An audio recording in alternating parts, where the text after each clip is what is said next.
I think leveraging teacher leadership and building capacity for teachers to lead really starts with noticing when teachers do something that shows you a little light bulb that, okay, this is a person who has the potential to lead. When you see that in somebody, then sit down and have a conversation with them and say, I noticed that you led this particular initiative well, or I noticed that you got in on the front end of this. Could I count on you to take this forward? Could I count on you to help lead other teachers in that direction?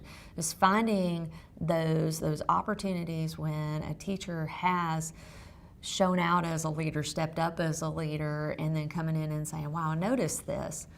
Do you think that we could take that and translate it into this? Coaching is about support, and it's about wanting people to get better. When you work with adults and you're working in that coaching model of helping the adult to see what it is that they need to work on and how they can get to the results themselves. For so long, our teachers have been used to having someone tell them what to do, and now they're getting the support to figure out how to do it themselves. There's no better PD than a teacher in the room sharing with other teachers how it has worked in his or her classroom.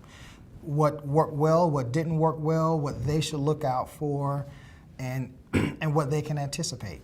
That beats any directive from a principal, that beats any directive from the district, but that real world expert in the room, that we're all smarter together, that's what drives real change, and that's what helps others want to try those changes.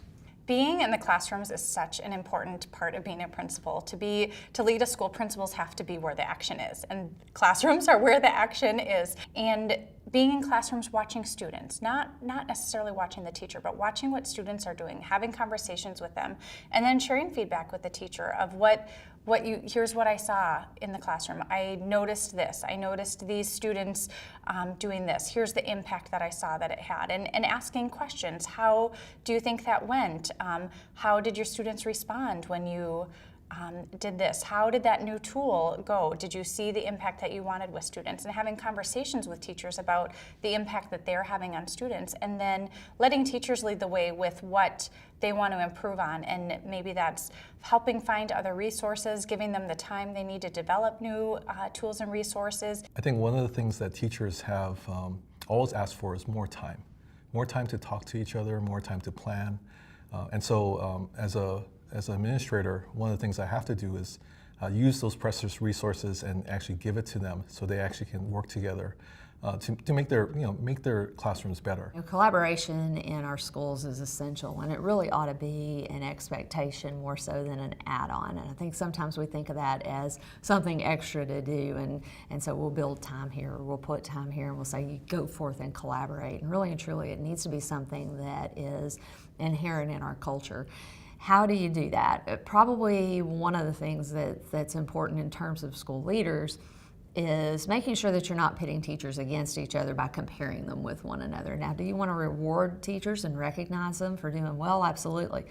But you want to be really careful not to hold one up against another or say, you should be like this teacher, or those kinds of things. I think another thing that's important in terms of helping teachers to be more collaborative is put them in proximity of one another, especially if they have common content areas, common grade levels, things in common that would be good for them to be able to share. Get them close to each other so that they can have those natural conversations as they go through their day. The fun thing about leadership is you have to embrace the fact that you're not perfect and you're going to mess up too. That's part of risk taking. So we go back to the whole conversation of risk taking. And to step up as a leader, to step up and lead anything, is taking a huge risk. You're going to stumble and fall from time to time. I'm the first person to say, I don't know the answers.